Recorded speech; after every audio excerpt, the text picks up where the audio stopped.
അതല്ല ഈ അതെ ഈ ഫുഡിനോടൊക്കെ താല്പര്യമുള്ള പിന്നെ എൻ്റെ ഒരു ടേസ്റ്റിനെ പറ്റിയൊരു പെൺകുട്ടീനെ ഞാനിങ്ങനെ തപ്പി നടക്കുമായിരുന്നു. ഇതാവുമ്പോൾ ഫുഡിനോടും താല്പര്യമുണ്ട്.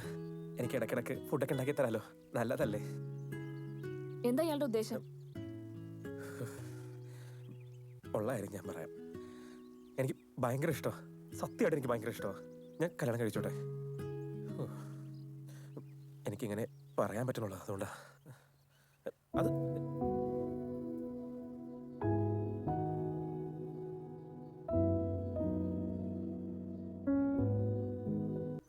ഇയാൾക്ക് ഇറ്റാലിയൻ ഫുഡൊക്കെ ഉണ്ടാക്കാൻ അറിയാമോ? ആ ഞാൻ പഠിക്കാം. എന്നാ വേഗം പഠിച്ചോ. എനിക്ക് ഇറ്റാലിയൻ ഫുഡൊക്കെ ഭയങ്കര ഇഷ്ടമാണ്.